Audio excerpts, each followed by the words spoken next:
அனைவருக்கும் வணக்கம். இன்றைய வகுப்பில் நம்ம காண இருப்பது பாலிட்டி, இந்திய அரசியலமைப்பு குறித்து பார்க்க போகிறோம். ஸோ இது வந்து ஒரு குயிக் மாடல் ரிவிஷன் தான். ஸோ நம்ம எவ்வளோ ஃபாஸ்ட்டாக ரிவைஸ் பண்ணி முடிக்க முடியுமோ அவ்வளோ ஃபாஸ்ட்டாக ரிவைஸ் பண்ணிடலாம். So from the very beginning நான் சொல்லிடுறேன், எல்லாமே ரொம்ப டீட்டெயில்டாக இன்டெப்த்தாக இதை பற்றி என்ன டாக்ட்ரைன்ஸ், கோட்பாடுகள் அதெல்லாம் நம்ம பார்க்க போகிறது கிடையாது. From the exam perspective, topic சிலபஸ்லேருந்து என்னெல்லாம் இருக்காங்க, என்னெல்லாம் கொடுத்துருக்குறாங்க, அதில் இம்பார்ட்டன்ட் ஆஸ்பெக்ட்ஸ் என்னெல்லாம் அப்படிங்கிறது மட்டும்தான் we are going to discuss. So இந்த செஷனை நம்ம டிலே பண்ணாமல் we can start it. So Indian polity பொறுத்த வரைக்கும் ஃபஸ்ட்டு பேசிக் கான்செப்ட் எங்கேருந்து ஸ்டார்ட் ஆகுதுன்னா, ஆங்கிலேயர்கள் ஆட்சி செய்யும்போது இந்தியாவில் அரசியலமைப்பு சாசனம் எப்படி உருவானது அப்படிங்கிறத பார்க்க போகிறோம். அதை நான் ரெண்டாக கிளாஸிஃபை பண்ணியிருக்கேன். உங்களுக்கு தெரியும், ஒன்று கிழக்கிந்திய கம்பெனி ஆட்சியின் கீழ், அதாவது East India Company, under the East India Company என்னெல்லாம் கான்ஸ்டிடியூஷனல் டெவலப்மெண்ட்ஸ் வந்துச்சு, சிமிலர்லி என்னெல்லாம் பிரிட்டிஷ், அதாவது ராணியின் ஆட்சியின் கீழ் இதெல்லாம் நேரடியாக கொண்டு வரப்பட்டது அப்படிங்கிறத தொகுத்துருக்கேன். ஸோ இது வந்து பார்த்திங்கன்னா ஒழுங்குமுறை சட்டம், இங்கிலீஷில் ரெகுலேட்டிங் ஆக்ட் 1773 சொல்லுவாங்க. அதை தொடர்ந்து பிட்ஸ் இந்தியா ஆக்ட் 1784, பட்டய சட்டங்கள் 1793, 1813, 33, 53 இது எல்லாமே பட்டய சட்டம், அதாவது சார்ட்டர் ஆக்ட் அப்படின்னு சொல்லுவோம். ஸோ இதெல்லாம் வந்து பார்த்திங்கன்னா எப்படி இருக்கும் அப்படின்னா, ஆங்கிலேய கால ஆட்சியில் அதிகார குவியலாக சென்று கொண்டு இருக்கும். அதாவது 1773 ஸ்டார்ட் ஆனது 1833 வரைக்கும் வந்து பார்த்திங்கன்னா it is having a type of centralised tendency. எல்லா அதிகாரத்தையும் கொஞ்சம் கொஞ்சமாக மெட்ராஸ், பாம்பே, பெங்கால் அப்படின்னு 3 பிரசிடென்சிக்கு பிரித்து கொடுக்கப்பட்டிருந்த அதிகாரம், எல்லாருக்கும் சரிசமமாக இருந்த அதிகாரம், கொஞ்சம் கொஞ்சமாக பெங்கால் பிரசிடென்சியோடைய கை ஓங்க ஆரம்பித்து அவங்க வந்து they will become very dominant. So எல்லாமே அவங்க டிசைடிங் அத்தாரிட்டி ஆகிடுவாங்க ஒன்று.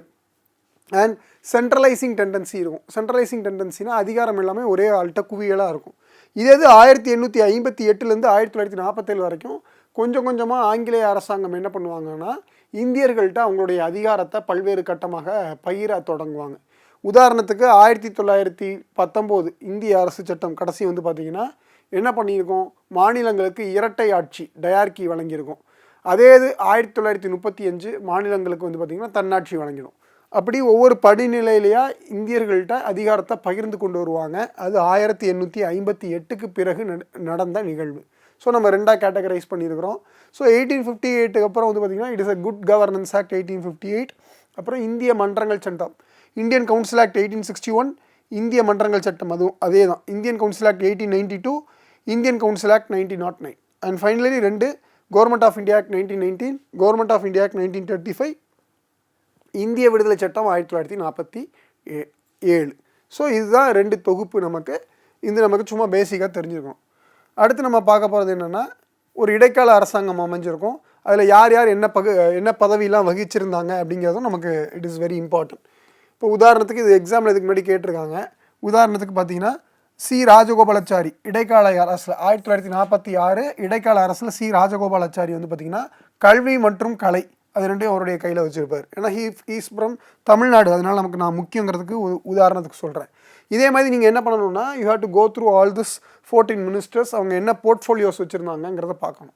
இந்த போர்ட்ஃபோலியோ சிஸ்டமில் வந்து பார்த்திங்கன்னா இனிஷியலி முஸ்லீம் லீகும் இங்கே இருந்தாங்க, பின்னாடி தான் முஸ்லீம் லீக் வந்து அதுலேருந்து வெளியே வந்துட்டாங்க.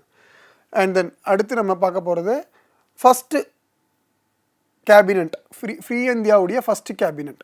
ஃப்ரீ இந்தியாவோட ஃபஸ்ட்டு கேபினட்டும் நமக்கு எக்ஸாமில் கேட்டிருக்காங்க. உதாரணத்துக்கு பார்த்தீங்கன்னா நம்பர் 6 இருக்க ஆர்.கே. சண்முகம் செட்டி. ஆர்.கே. சண்முகம் செட்டி வந்து he's a first finance minister of independent India, ரொம்ப முக்கியம். அதே மாதிரி பார்த்திங்கன்னா doctor B.R. Ambedkar, he's a first law minister of independent India. இந்த மாதிரி பல்வேறு தலைவர்கள் இருக்காங்க. இதெல்லாம் எக்ஸாமில் நமக்கு இதுக்கு முன்னாடி TNPSCஸில் கேட்டது. அப்போ இதுவும் ஒரு தடவை கிளான்ஸ், இந்த 14 மினிஸ்டர்ஸ் யார், அவங்க என்ன கீ போர்ட்ஃபோலியோ என்ன துறைகள் வச்சுருக்காங்கிறத நம்ம பார்த்துக்க வேண்டியது கட்டாயம் இருக்குது. இப்போ நம்ம நேரடியாக இந்திய அரசியலமைப்புக்குள்ளே போயிடலாம். இந்திய அரசியலமைப்பு சாசனத்தை பொறுத்த வரைக்கும் அதனுடைய தொகுப்பு என்னன்னு நமக்கே தெரியும்.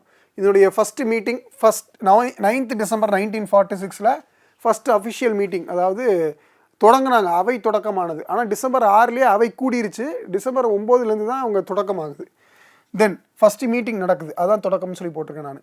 தென் Indian constitution date of adoption, ஒப்புதல் வழங்கிய நாள், இந்திய அரசியலமைப்பு ஒப்புதல் வழங்கிய நாள் வந்து பார்த்திங்கன்னா 26 நவம்பர் 1949. ரொம்ப முக்கியம். We are celebrating this as a constitutional day, அரசியலமைப்பு தினமாக அனைத்து ஆண்டும் 2015க்கு அப்புறம் அனைத்து ஆண்டும் நம்ம அதை என்ன செலிப்ரேட் பண்ணிகிட்டு இருக்கோம், அரசியலமைப்பு தினம், கான்ஸ்டிடியூஷனல் டேவாக செலிப்ரேட் பண்ணுறோம். அண்ட் தென் இம்ப்ளிமெண்டட் டேட், இந்த அரசியலமைப்பு சாசனம் எப்போ ஏற்றுக்கொள்ளப்பட்டு எப்போ வந்து நடைமுறைப்படுத்தப்பட்டது அப்படின்னா 26 ஜனவரி 1950. இதை நம்ம குடியரசு தினமாக கொண்டாடிக்கிட்டு இருக்கோம். ஷெடியூல்ஸ் வந்து பார்த்திங்கன்னா 8 அட்டவணைகள் இருந்தது, இப்போ 12 அட்டவணைகளாக உயர்ந்திருக்கு. அதே மாதிரி பகுதிகள் வந்து பார்த்திங்கன்னா 22 பகுதிகளாக இருந்தது, இப்போ 25 பகுதிகள், that is part. Finally articles, சரத்து, விதி அல்லது பிரிவு, இந்த மாதிரி பல்வேறு தமிழ் வார்த்தைகள் பயன்படுத்துகிறாங்க. இங்கிலீஷில் ஆர்டிகல்ஸ் நம்ம சொல்லுவோம். Initially it is 395, now it is more then 470 plus மேலே போயிடுச்சு. ஸோ இந்த அரசியலமைப்பு நிர்ணய சபை இருக்குது பார்த்தீங்களா, இந்த நிர்ணய சபைனா அந்த ஒரு அவை இருக்கும், அந்த அவை தான் எல்லோரும் சேர்ந்து தான் டிசைட் பண்ணியிருக்காங்க நம்ம கான்ஸ்டிடியூஷனில். அதில் டோட்டல் நம்பர் ஆஃப் சீட்ஸ் எவ்வளோன்னு பார்த்தீங்கன்னா 389. இப்போ நம்ம சொல்கிறோம்ல, தமிழ்நாடுடைய சட்டமன்றத்துடைய எண்ணிக்கை, மொத்த எண்ணிக்கை 234. அதே மாதிரி மக்களவையுடைய மொத்த எண்ணிக்கை 543ன்னு சொல்கிறோம்ல, அதே மாதிரி இப்போதைக்கு மக்களவையில் 543 தான் இருக்குது, அதான் அதை சொன்னேன். அண்ட் தென் சீட்டு வந்து பார்த்திங்கன்னா அதே மாதிரி அன்னைக்கு அரசியலமைப்பு நிர்ணய சபையுடைய சீட்டு எண்ணிக்கை 389. இதனுடைய டெம்பரவரி பிரசிடென்ட், தற்காலிக தலைவராக இருந்தவர் சச்சிதானந்த சின்ஹா. அடுத்து உடனடியாக ஒரு தேர்ந்தெடுக்கப்பட்ட தலைவர் ஒருத்தரை கொண்டு வந்தாங்க, அவர் Rajendra Prasad. Rajendra Prasad also a first president of India, இந்தியாவுடைய முதல் ஜனாதிபதியாக குடியரசுத் தலைவராகவும் இருந்தார். ஆனால் இந்த அவைக்கு, இந்திய அரசியலமைப்பு சாசனத்தின் நிர்ணய அவைக்கு வந்து பார்த்திங்கன்னா அவர் தான் தேர்ந்தெடுக்கப்பட்ட நிரந்தரமான தேர்ந்தெடுக்கப்பட்ட ஒரு தலைவராக இருந்தார். அதனால தான் இங்கே பிரசிடென்ட் கொடுத்துருக்காங்க. Chairman of drafting committee B.R. Ambedkar, constitution council B.N. Rao, and then father of Indian constitution நம்ம எல்லாருக்குமே தெரியும், டாக்டர் B.R. அம்பேத்கர். ஸோ இந்த டிராஃப்டிங் கமிட்டி, வரைவு குழு அமைக்கப்பட்ட நாள் எக்ஸாமுக்கு ரொம்ப ரொம்ப முக்கியம்.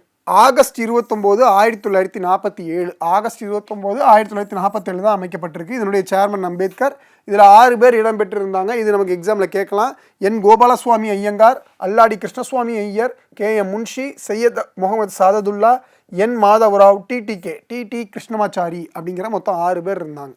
டிசம்பர் 13, 1946 டிசம்பர் 13, 1946 ஜவஹர்லால் நேரு மூடன் historical objective resolution. Objective resolution அப்படின்னா குறிக்கோள் தீர்மானம்னு அர்த்தம்.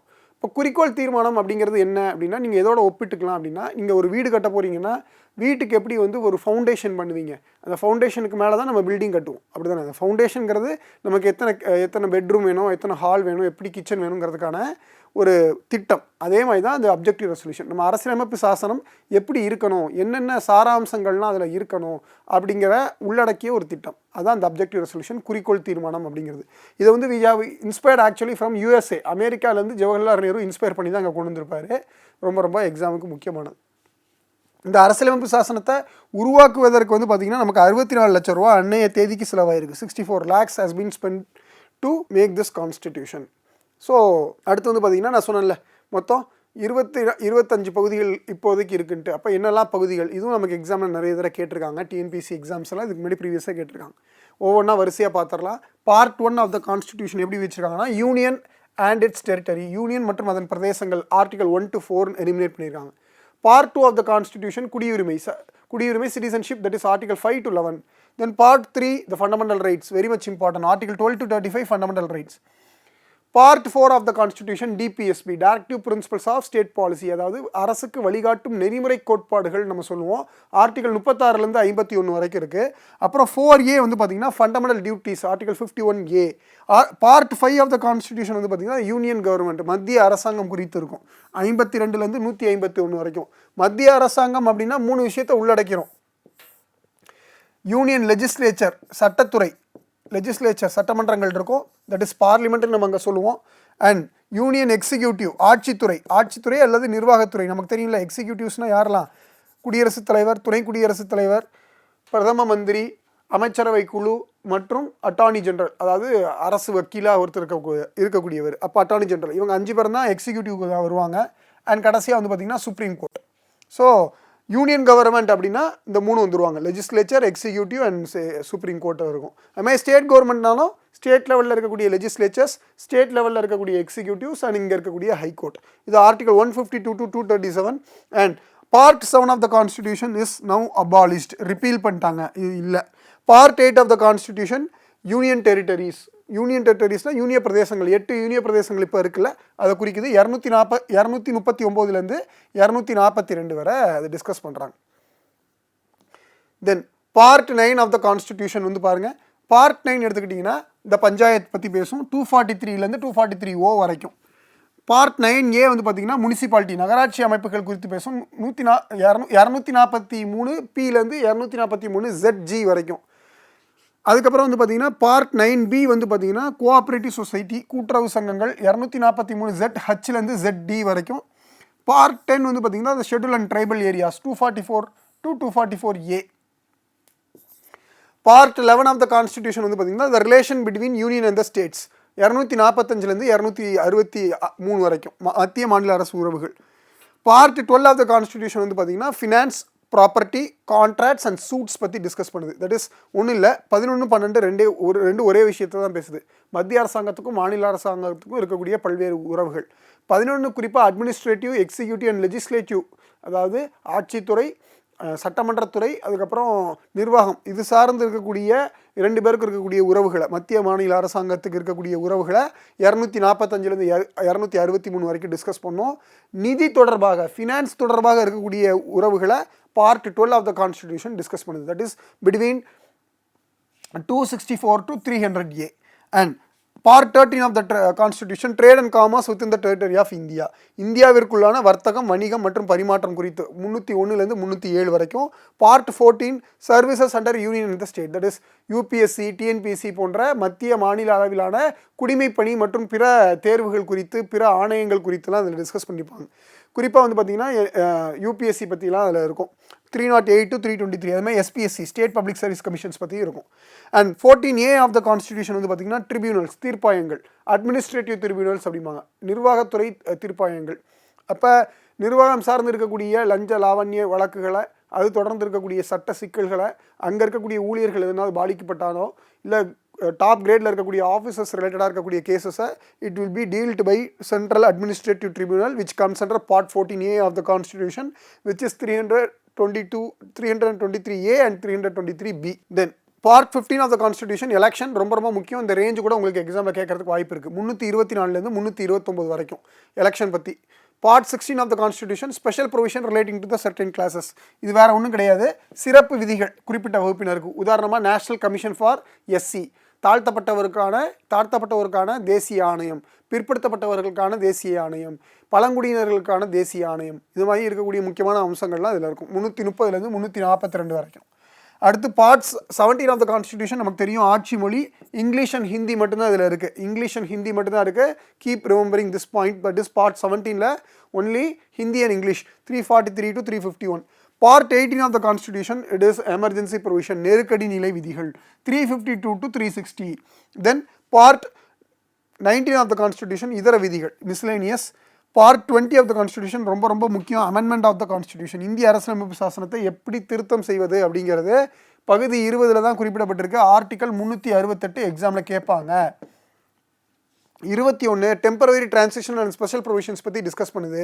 ஆர்டிகல் 369லேருந்து 392 வரைக்கும். That is temporary transitional and special provisions அப்படின்னா ஒன்றும் கிடையாது. இப்போ உதாரணத்துக்கு முன்னாடி வந்து 370ன்னு ஒன்று இருந்தது, இப்போ அதை நீக்கிட்டாங்க. 370 ஜம்மு காஷ்மீருக்கு சிறப்பு அந்தஸ்து வழங்கும். அதே மாதிரி நாகாலாந்து, சிக்கிம், நாகாலாந்து தவறி சுற்றி இருக்கக்கூடிய வடகிழக்கு மாகாணங்கள், பல மாகாணங்களுக்கு வந்து சிறப்பு சலுகைகள் வழங்கப்பட்டிருக்கு. அது குறித்து பேசக்கூடியது தான் 21. 22 short title commencement authoritative text in Hindi and repeals பற்றி பேசும். அதாவது குறுந்தலைப்புகள், தொடக்கம், ஹிந்தியில் உள்ள அதிகாரமளிக்கும் வாக்கியம் மற்றும் நீக்கப்பட்டவை, இதெல்லாம் இதில் அதாவது ரிப்பீல் ஆனது. அதுக்கப்புறம் ஃபஸ்ட்டு ஒரு இங்கிலீஷில் தான் அமெண்ட் பண்ணுவாங்க, அப்புறம் தான் later it be translated to Hindi. அப்போ அதில் இருக்கக்கூடிய ஆத்தென்டிகேட்டட் சோர்ஸஸ்லாம் இதில் இருக்கும். பார்ட் 22 ஆஃப் த கான்ஸ்டிடியூஷனில் இருக்கும். ஸோ புட் டுகெதர் நம்ம எல்லாத்தையும் கவுண்ட் பண்ணி பார்த்தா through various amendments and through various repeals ஃபைனலாக வந்து பார்த்திங்கன்னா we get 25 parts as of now. 25 பகுதிகள் இப்போதைக்கு இருக்குது. அப்புறம் அதேமாதிரி 12 அட்டவணைகள்னு சொன்னேன். 12 அட்டவணைகளில் படிக்கிறதுக்கு small technique we have a technique known as என்னென்னா டியர்ஸ் ஆஃப் ஓல்டு PM அப்படின்னு சொல்லி ஒரு டெக்னிக் இருக்குது. நிமோனிக்ஸில் நம்ம வச்சு படிப்போம். Anyhow I explain all this and then நம்ம லேட்டராக போகலாம். அட்டவணை முதல் 8 தான் இருந்தது, 12 ஆயிருக்கு. அட்டவணை 1 schedule 1 state and union territories name and their boundary details. இந்தியாவில் இருக்கக்கூடிய ஒவ்வொரு மாநிலங்கள், யூனிய பிரதேசங்கள், அதனுடைய பெயர்கள், அதனுடைய பரப்பளவு. அட்டவணை 2 என்ன குறிப்பிடுதுன்னா emoluments, that is salaries of the certain personalities in India. குறிப்பாக வந்து பார்த்தீங்கன்னா president of India, speaker and deputy speaker of Lok Sabha and speaker and deputy speaker of state legislature, chairman and deputy chairman of Rajya Sabha, simultaneously chairman and deputy chairman of MLC. ஒரு 6 ஸ்டேட்டில் மட்டும் தான் MLC இருக்காங்க இருந்தாங்கன்னா அவங்களுக்கு. அதே மாதிரி வந்து பார்த்திங்கன்னா supreme Court and High Court judges பற்றி இருக்கும். And various governors in various states இவங்களுக்கான salaries, emoluments and also comptroller and auditor general, தணிக்கை அதாவது கணக்கு தணிக்கை செய்கிறாங்கல்ல அந்த அதிகாரி, அவங்களுக்குமான இது வந்து இப்போ ஷெட்யூல் 2ல் தான் கொடுத்துருக்காங்க. அவங்களுடைய ஊதியம், சேலரி, அவங்களுக்கு மற்ற இருக்கக்கூடிய அலவன்சஸ் பற்றிலாம். தென் அட்டவணை 3 அப்படிங்கிறது ஓத் அண்ட் ப்ராமிசஸ். அதாவது ஓத் அண்ட் ப்ராமிசஸ் அப்படின்னா உறுதிமொழி ஏற்பு. குடியரசுத் தலைவரையும் துணை குடியரசுத் தலைவரையும் தவிர மற்ற எல்லாருடைய உறுதிமொழியும் அட்டவணை 3ல் குறிப்பிடப்பட்டிருக்கு. அட்டவணை 4 Rajya Sabha seats count, MP count for states and union territories. So யூனிய பிரதேசங்களுக்கும் சரி மாநிலங்களுக்கும் சரி அதில் இருக்கக்கூடிய ஒவ்வொரு மாநிலத்துக்கும் ஒவ்வொரு ராஜ்யசபா எம்பிக்கள் இருக்கும். உதாரணத்துக்கு தமிழ்நாட்டில் 18, கோவாவில் 1, சிக்கிமில் 1, உத்தரப்பிரதேசத்தில் 31 அப்படின்னு மாறுது. அதாவது அந்தந்த ஊரில் இருக்கக்கூடிய ஜனத்தொகையின் அடிப்படையில் அந்த எண்ணிக்கை மாறுது. அப்போ அது குறித்து அட்டவணை 4ல் குறிப்பிட்டிருக்காங்க.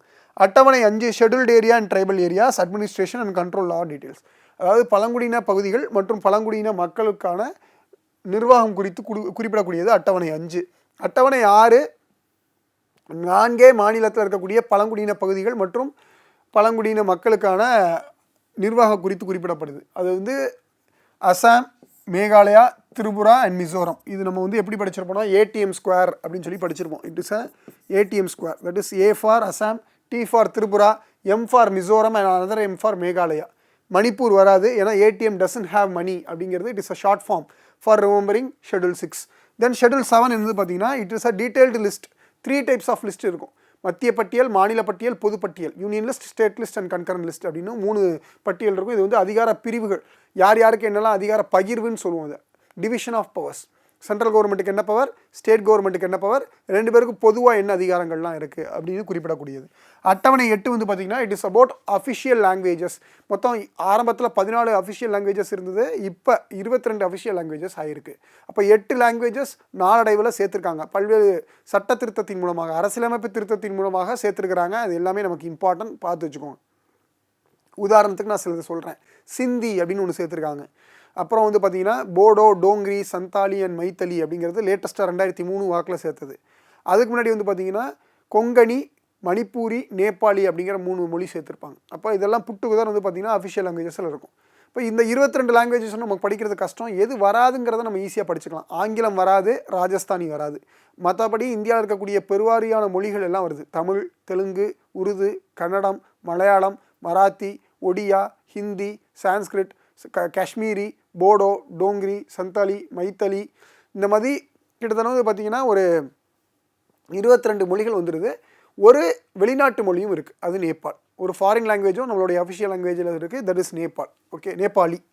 ஓகே, தென் அட்டவணை 9 வந்து பார்த்திங்கன்னா அரசியலமைப்பு திருத்த சட்டம் 1. முதலாவது அரசியலமைப்பு திருத்த சட்டம் 1951 கொண்டு வரப்பட்டது. இதில் 2 விஷயத்தை பற்றி பேசுவாங்க. ஒன்று ரிகார்டிங் நில சீர்திருத்தங்கள், லேண்ட் ரிஃபார்ம்ஸ் பற்றி இருக்கும். உதாரணத்துக்கு அரசாங்கம் எந்தெந்த லேண்டை கையகப்படுத்தலாம், அதுக்கு எப்படி நஷ்டஈடு வழங்குவாங்கன்னு குறித்து பேசக்கூடிய விஷயங்கள் இருக்கும். 2வது என்ன இருக்குன்னா ஜுடிஷியல் ரிவ்யூ, நீதி புனராய்வு அல்லது நீதி சீராய்வு அப்படின்னு சொல்லுவாங்க. That is judicial review. அது என்னங்கிறத நம்ம லேட்டராக டிஸ்கஸ் பண்ணலாம். இப்போ 2 பாயிண்ட் இருக்குது ஷெட்யூல் 9ல். ஒன்று லேண்ட் ரிஃபார்ம்ஸ், இன்னொன்று ஜுடிஷியல் ரிவ்யூ. ஷெட்யூல் 10 வந்து பார்த்திங்கன்னா ஆன்டி டிஃபெக்ஷன் லா, கட்சித்தாவல் தடை சட்டம் குறித்து பேசக்கூடியது. குறிப்பாக it speaks about disqualification of MLAs and MPs. அதாவது சட்டமன்ற உறுப்பினர்களையும் பாராளுமன்ற உறுப்பினர்களையும் தகுதி நீக்கம் செய்வது தொடர்பாக அட்டவணை 10 பேசுது. அட்டவணை 10 1985 52வது சட்ட திருத்தத்தின்படி கொண்டு வரப்பட்டது. அட்டவணை 11 மற்றும் 12 73 மற்றும் 74வது சட்ட திருத்தம் 1992 கொண்டு வரப்பட்டது. It is power and regulation for powers and functions of panchayat. 11 வந்து பஞ்சாயத்துகளுக்கு, 12 வந்து முனிசிபாலிட்டி நகராட்சிகளுக்கு வந்தது. இதில் எக்ஸாமில் நமக்கு என்ன கேட்கலாம் அப்படின்னா, இங்கே பாருங்கள், powers and responsibility of panchayat இருக்குல்ல, இது 243G, இது 243W. So G for panchayat, W for municipality. அந்த நம்பர்ஸ் நான் உங்களுக்கு சொல்கிறேன், ஆர்டிக்கல் நம்பர்ஸில் வரும் அது. ஸோ நான் உங்களுக்கு ப்ரேயராகவே இங்கே இது சொல்லிட்டேன். So we have gone through all the parts and schedules. அடுத்து நம்ம என்ன பார்க்க போகிறோம் அப்படின்னா இதனுடைய continuation. Various sources of the constitution. நம்ம அரசியலமைப்பு சாசனம் சும்மா எழுதப்படலை. இந்தியா உலகத்தில் இருக்கக்கூடிய பல்வேறு அரசியலமைப்பு சாசனத்தை கொண்டு வந்து அதை பக்கம் பை பக்கமாக எல்லாத்தையும் படித்து டிஸ்கஸ் பண்ணி இந்தியாவுக்கு என்னெல்லாம் ரிலவெண்ட்டாக இருக்குன்னு பார்த்து இந்தியாவில் அடாப்ட் பண்ணியிருக்கிறோம். அப்போது உலக நாடுகளில் இருக்கக்கூடிய பல்வேறு இதுலேருந்து என்னெல்லாம் நம்ம வாங்கணும் அப்படிங்கிறத ஒரு குயிக் கிளான்ஸ் போயிடலாம். இதுவும் நமக்கு எக்ஸாமில் கேட்குறதுக்கு நிறைய சான்சஸ் இருக்குது. ஆஸ்திரேலியாவிலேருந்து பொறுத்திங்கன்னா பொதுப்பட்டியல் கன்கரண்ட் லிஸ்ட் அட்டவணை 7ல் படித்தோம்னா அந்த கன்கரண்ட் லிஸ்ட்டு. அதுக்கப்புறம் freedom of trade commerce and intercourse பகுதி 13ல் படித்தோம்.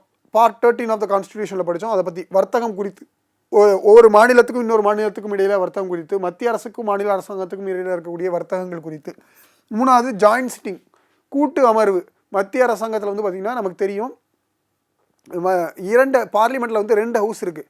ஒன்று லோக்சபா, இன்னொன்று ராஜ்யசபா. இந்த 2 அவையும் வந்து ஒன்றா ஒரு இடத்துல கூடுறதை வந்து நம்ம என்ன சொல்லுவோம்னா கூட்டு அமர்வு அப்படின்னு சொல்லுவோம். இந்த கூட்டு அமர்வு அப்படிங்கிற கான்செப்டும் we have borrowed it from Australia.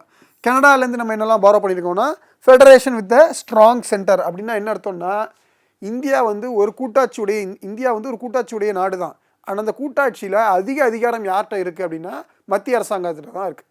அதாவது ஒன்றிய அரசாங்கத்தில் தான் இருக்குது. அப்போ இதுலேருந்து நமக்கு என்ன தெரியுது? We have borrowed the concept from Canada. கனடாலையும் இதே தான் ஃபாலோ பண்ணுறாங்க. 2வது vesting of residuary powers in the centre. பட்டியலில் 3 அதிகாரங்கள் பார்த்தோம். State list, concurrent list and union list அப்படின்ட்டு. இது போக சில அதிகாரங்கள்லாம் இருக்குல்ல, அதெல்லாம் வந்து பார்த்திங்கன்னா யார்கிட்ட இருக்குன்னா மத்தியில் தான் இருக்கும். அடுத்து appointment of state governors by centre ரொம்ப ரொம்ப முக்கியம். ஒவ்வொரு மாநிலத்துக்கும் ஆளுநர்களை நியமிக்கக்கூடியதும் யார்? சென்டர் தான் நியமிக்கிறாங்க. அது கனடாலேருந்து தான் பாரோ பண்ணியிருக்கோம். Advisory jurisdiction of Supreme Court. Supreme Court வந்து அறிவுரை கேட்கக்கூடிய அதிகாரம். சுப்ரீம் கோர்ட்டிடம் குடியரசுத் தலைவர் அறிவுரை கேட்கக்கூடிய அதிகாரம் ரொம்ப ரொம்ப முக்கியம். இப்போ கரண்ட் அஃபேர்ஸில் போய்கிட்டு இருக்கு. ஏன்னா திரௌபதி முர்மு, அதுவும் தமிழ்நாடுக்கு ரொம்ப ரெலவெண்ட்டாக போயிட்டுருக்கு. திரௌபதி முர்மு வந்து ஒரு 14 கேள்விகள் கேட்டிருக்கிறாங்க உச்சநீதிமன்றத்தை. எதை பயன்படுத்தி, எந்த அதிகாரத்தை பயன்படுத்தி? அட்வைசரி ஜூரிஸ்டிக்ஷன், அறிவுரை கேட்கக்கூடிய அதிகாரங்களை பயன்படுத்தி கேட்டிருக்கிறாங்க. ரொம்ப ரொம்ப முக்கியம். Article number 143. இது நம்ம லேட்டராக டிஸ்கஸ் பண்ணலாம். எனிகோ இப்போதைக்கு ஞாபகம் வச்சுக்கோங்க. 143 குடியரசுத் தலைவர் அதாவது ஜனாதிபதி 143 அப்படிங்கிற ஆர்டிக்கல் விதியை பயன்படுத்தி உச்சநீதிமன்றத்தில் சில சந்தேகங்கள் கேட்டிருக்கிறாங்க. 14 கேள்விகளை எழுப்பி சில சந்தேகங்கள் கேட்டிருக்காங்க. அதுக்கும் தமிழ்நாடுக்கும் நிறைய தொடர்பு இருக்குது. நமக்கு எக்ஸாம் பாயிண்ட் ஆஃப் வியூவில் ரொம்ப முக்கியம். ஆனால் 14 சந்தேகங்களும் தமிழ்நாடை உள்ளடக்கி தான் கேட்கப்பட்ட கேள்விகள். அதெல்லாம் அயர்லாந்து பொறுத்த வரைக்கும் டிபிஎஸ்பி அரசுக்கு வழிகாட்டும் நெறிமுறை கோட்பாடுகள் அப்படிங்கிறது. Nomination of members to Rajya Sabha 12 உறுப்பினர்களை தேர்ந்தெடுப்போம் மேலவைக்கு ராஜ்யசபாவில். அந்த concept. Method of election of president குடியரசுத் தலைவருடைய தேர்தல் முறை. இந்தியாவில் வந்து குடியரசுத் தலைவர் மறைமுகமாக தேர்ந்தெடுக்கப்படுகிறார், உங்களுக்கு தெரியும். அந்த தேர்தல் முறையை நம்ம அயர்லாந்துலேருந்து எடுத்துருக்கோம். ஜப்பான் பொறுத்த வரைக்கும் ப்ரொசீஜர் எக்ஸ்டாப்ளிஷ்டு பை த லா. சட்டத்தின்படியான ஆட்சி. ஒரு சட்டம் இயற்றி தான் எல்லாமே பண்ணுவாங்க. அதுக்கப்புறம் வந்து சட்டத்துக்கு உட்பட்டு தான் எல்லாம் பண்ணுவாங்க. சட்டம் இயற்றி நீங்கள் எந்த அதிகாரத்தினாலும் யார்கிட்ட இருந்தாலும் பறிக்கலாம் அப்படிங்கிறது வரும். இதை நம்ம லேட்டராக பார்ப்போம். Then Soviet Union. What is Soviet Union? Soviet Union அப்படிங்கிறது யூஎஸ்எஸ்ஆர். இன்றைக்கி இருக்கக்கூடியது வந்து பார்த்திங்கன்னா அது ரஷ்யான் இருக்குது. அங்கேருந்து ஃபண்டமெண்டல் டியூட்டிஸ் வாங்கியிருக்கோம். கூடுதலாக ப்ரியாம்பிள்னு ஒன்று பார்க்க போகிறோம், முகவரி. இந்த முகவரியில் வந்து பார்த்திங்கன்னா ideals of justice, socio economic, political, சமூக நீதி, பொருளாதார நீதி, அரசியல் நீதி என்ற 3 தத்துவத்தை நம்ம அங்கேருந்து பெற்றுருக்கிறோம். அப்புறம் யூகே, இங்கிலாந்துலேருந்து என்னெல்லாம் வாங்கியிருக்கோம்? பாராளுமன்ற அரசாங்க முறை, சட்டத்தின்படியான ஆட்சி, லெஜிஸ்லேட்டிவ் ப்ரொசீஜர், ஒரு சட்டம் எப்படி உருவாகுங்கிறதுக்கான சட்ட வடிவங்கள், டிராஃப்ட் வரைவு, ஒற்றை குடியுரிமை, single citizenship, cabinet system, cabinet அமைச்சரவை முறை, பெரோகேட்டிவ் ரிட்டு, பார்லிமெண்ட்ரி ப்ரிவிலேஜஸ் அண்ட் பைகேமரலிசம். இது எல்லாமே பெரும்பாலும் வந்து பார்த்திங்கன்னா யூகேலேருந்து வாங்கியிருப்போம். யூஎஸ்லேருந்து பாருங்கள் அடிப்படை உரிமைகள் வாங்கியிருக்கிறோம். இண்டிபெண்டன்ஸ் ஆஃப் நீதிமன்ற சுதந்திரம் குறித்து அங்கேருந்து வாங்கியிருக்கோம். நீதி சீராய்வு அல்லது நீதி புனராய்வு, ஜுடிஷியல் ரிவ்யூ அங்கேருந்து வாங்கியிருக்கோம். இம்பீச்மெண்ட் ஆஃப் பிரசிடென்ட், குடியரசுத் தலைவரை பதவி நீக்கம் செய்யக்கூடிய கான்செப்ட் அங்கேருந்து வாங்கியிருக்கோம். Removal of Supreme Court and High Court judges, உச்சநீதிமன்ற மற்றும் உயர்நீதிமன்ற நீதிபதிகளை பதவி நீக்கம் செய்வதும் அங்கேருந்து தான் பெறப்பட்டிருக்கு. போஸ்ட் ஆஃப் வைஸ் பிரசிடென்ட், இது 3மே இப்போ இம்பார்ட்டன்ட். எல்லாமே கரண்ட் அஃபேர்ஸில் இருக்குது. எல்லாமே இப்போ தற்காலமாக நடந்துகிட்டு இருக்கக்கூடிய hot topic. Vice president of India வந்து ரிசைன் பண்ணிட்டாரு, இஷ்யூவில் போயிட்டுருக்குது. அதுக்கப்புறம் வந்து பார்த்திங்கன்னா impeachment of president and removal of Supreme Court and High Court judges. இப்போ ஒரு ஹைகோர்ட் ஜட்ஜை வந்து ரிமூவ் பண்ணுறது, ஜஸ்வந்த் வர்மா அப்படிங்கிற ஜட்ஜை ரிமூவ் பண்ணுறதுக்கு there is a talk, ஏதோ பெரிய இஷ்யூ போயிட்டுருக்கு. அப்போ it is all relevant for your current exams also. So Germany வந்து பார்த்திங்கன்னா ஜெர்மனிலேருந்து what we have borrowed is fundamental rights suspension during emergency. அதாவது அடிப்படை உரிமைகளை எமர்ஜென்சி காலகட்டத்தில், அவசர நிலை காலகட்டத்தில் இடைநீக்கம் செய்வது. சவுத் ஆஃப்ரிக்காலேருந்து ரொம்ப important, we have borrowed procedure for amendment of the Indian constitution. கொஞ்சம் முன்னாடி பார்த்தோம், பகுதி 20ல் 368வது ஆர்டிக்கலில் எப்படி தகுதி நீக்கம் செய்வாங்க, எப்படி ஒரு அரசியலமைப்பு திருத்த சட்டத்தை கொண்டு வருவாங்க அப்படிங்கிறத நம்ம டிஸ்கஸ் பண்ணியிருந்தோம். Then election of members of Rajya Sabha. Members of ராஜ்யசபாக்கு எப்படி நம்ம எலெக்ட் பண்ணுறோம்? இப்போ ராஜ்யசபாவுக்கு நாமினேஷன் ராஜ்யசபா வந்து அயர்லாந்து பார்த்தோம். ராஜ்யசபாவுக்கு நம்ம எப்படி எலெக்ட் பண்ணுறோம்? எம்எல்ஏஸ் இங்கே ஒவ்வொரு மாநிலத்தில் இருக்கக்கூடிய எம்எல்ஏக்கள் அவங்க வாக்களித்து பிரதிநிதிகளை தேர்ந்தெடுக்கிறாங்க. அந்த கான்செப்டும் we have borrowed it from South Africa. ஃப்ரான்ஸ்லேருந்து என்ன பாரோ பண்ணியிருக்கோம் பாருங்கள், குடியரசு ரிபப்ளிக் அப்படிங்கிற வார்த்தையும் முகவுரையில் ப்ரியாம்பிளில் இருக்கக்கூடிய ideals of liberty, equality, fraternity, அதாவது சமத்துவம், சுதந்திரம், சமத்துவம், சகோதரத்துவம் அப்படிங்கிற 3 கான்செப்டை we have borrowed it from France. ப்ரியாம்பிளில் அது இருக்கும், நம்ம பார்க்க போகிறோம். இது மட்டும் இல்லாமல் இந்திய அரசு சட்டம் 1935 ஒன்று இருக்குது. அந்த இந்திய அரசு சட்டம் 1935 தான் வந்து பார்த்தீங்கன்னு வச்சுக்கோங்க, அங்கிருந்து தான் பெருவாரியான சட்டங்களை நம்ம வாங்கியிருக்கிறோம். இப்போ எக்ஸாம்லேயே உங்களுக்கு கேட்கலாம், இந்திய அரசியலமைப்பு சாசனம் எந்தெந்த இதில் அதிக அளவில் சட்டங்கள் வாங்கிச்சு, எங்கேருந்து நிறைய பாரம் பெற்றிருக்கும், எங்கேருந்து நிறைய கடன் பெற்றிருக்கும் அப்படின்னு பார்த்தீங்கன்னா, இந்திய அரசு சட்டம் 1935, that is Government of India 1935 தான் we have borrowed more then 70% of constitution. ஓகேங்களா? ஸோ அதனால தான் என்ன சொல்லுவாங்கன்னா, பிரிட்டிஷில் இருக்கக்கூடிய பாதி விஷயத்தை அப்படியே நம்ம அடாப்ட் பண்ணியிருக்கோம்னு சொல்லுவாங்க. அண்ட் தென் அடுத்து நம்ம பார்க்க போகிறது ரொம்ப ரொம்ப முக்கியமான ஒரு பகுதி. நம்ம இந்திய அரசியலமைப்பு புத்தகத்தை திருப்பினீங்கன்னா முதல்ல இருக்கக்கூடிய பகுதி அதுதான் முகவுரை, ப்ரியாம்பிள் அப்படிங்கிறது. What is preamble? பேசிக்கலி இந்த அப்ஜெக்டிவ் ரெசல்யூஷனை பேசிக்காக வச்சு, அதாவது குறிக்கோள் தீர்மானத்தை அடிப்படையாக வச்சு நம்ம கான்ஸ்டிடியூஷனை டிராஃப்ட் பண்ணி முடிச்சிட்டோம். கான்ஸ்டிடியூஷன் வேலை எல்லாம் முடிஞ்சதுக்கப்புறம் தான் ஃப்ரண்ட் பேஜே எழுதுகிறோம். அந்த ஃப்ரண்ட் பேஜ் தான் ப்ரியாம்பிள். ஓகேங்களா? ஸோ இந்த ப்ரியாம்பிள் என்ன சொல்லுது அப்படிங்கிறத பார்ப்போம். இந்த ஒட்டுமொத்த அரசியலமைப்பு சாசனம் எதை பற்றி பேசுது, இந்திய நாடு எப்படிப்பட்ட நாடு, இது நம்மளுடைய குறிக்கோள்கள் என்ன, இதில் யார்கிட்ட அதிகாரம் இருக்குது அப்படிங்கிறத தெளிவாக அட்டையிலேயே கொடுத்துருது. அப்போ ஃபஸ்ட்டு சொல்கிற கேள்வி என்ன, இந்தியாவில் யாருக்கு அதிகாரம் அதிகம்? அது யாருக்குன்னா மக்களுக்கு. We the people of India, இந்திய மக்களாகிய நாம் அப்படின்னு தான் ஆரம்பிக்குது. அப்போ இந்தியாவில் அதிகபட்ச அதிகாரம் யார்கிட்ட இருக்குது அப்படின்னா மக்கள்கிட்ட தான் இருக்குது. ரெண்டாவது, நேச்சர் ஆஃப் ஸ்டேட், இந்திய நாடு எந்த மாதிரி அரசியல் அமைப்பை கொண்ட நாடு அப்படின்னா அதுக்கு 5 வேர்ட்ஸ் காயின் பண்ணியிருக்காங்க. என்னெல்லாம்? Sovereign, socialist, secular, democratic and republic. இறையாண்மை, சோஷியலிஸ்டுக்கு சமத்துவம், மதச்சார்பின்மை, மக்களாட்சி, குடியரசு அப்படின்னு 5 பாயிண்ட் காயின் பண்ணியிருக்காங்க. அந்த 5 வேர்டு வந்து வெரி வெரி இம்பார்ட்டன்ட். நம்ம எல்லாமே அது என்னங்கிறத இன் ஷார்ட் நான் சொல்லிடுறேன். அது மட்டும் இல்லாமல் we the people of India have solemnly resolved to constitute India into a sovereign, socialist, secular, democratic and republic and to secure to all its citizens அப்படின்னு சொல்லியிருக்காங்க.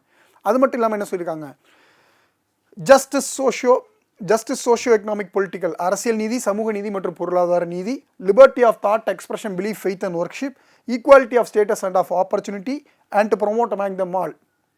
அதாவது இங்கே பாருங்கள், சுதந்திரம் எந்த விஷயத்தெல்லாம் சுதந்திரம் சொல்கிறாங்க. ஜஸ்டிஸ் அப்படின்னா ஃபஸ்ட்டு ஜஸ்டிஸில் என்ன விஷயம்னு தெளிவாக தெரிஞ்சுக்கோங்க. Social justice, economic justice and political justice, அரசியல் நீதி, சமூக நீதி மற்றும் பொருளாதார நீதியை வழங்குறது. லிபர்ட்டி பொறுத்த வரைக்கும் சுதந்திரம், தாட்டில், எக்ஸ்பிரஷனில், பிலீஃபில், ஃபெய்த்தில், ஒர்க்ஷிப்பில், அதாவது நம்ம கொண்ட பற்றார்வத்தில், நம்மளோட நம்பிக்கைகளில், நம்மளுடைய வழிபாடுகளில், இது எல்லாத்துலேயுமே உங்களுக்கு முழு சுதந்திரம் வழங்கப்பட்டிருக்கு. ஈக்குவாலிட்டி அப்படிங்கிறப்ப எல்லாத்துலேயும் சம வாய்ப்புகளை எல்லாருக்கும் வழங்கணும். ஃப்ரெட்டர்னிட்டி அப்படிங்கிறப்ப சகோதரத்துவத்தை வளர்த்தெடுக்கணும் அப்படின்னு மொத்தம் 9 கலைச்சொற்களை சொல்லியிருக்கிறாங்க. இந்த 9 சொற்களும் நமக்கு எக்ஸாம் பாயிண்ட் ஆஃப் வியூவில் வெரி மச் இம்பார்ட்டன்ட். இந்த சொற்கள் என்ன சொல்லுதுங்கிறத அடுத்த வகுப்பில் தொடர்ச்சி அதோட பார்க்கலாம். கூடுதலாக இந்த ப்ரியாம்பிளை, இந்த முகப்புரையை நம்மளால் திருத்தம் செய்ய முடியுமா முடியாதா, திருத்தம் செஞ்சால் என்ன நடக்குங்கிறதையும் அடுத்த வகுப்பில் நம்ம பார்க்கலாம். நன்றி, வணக்கம்.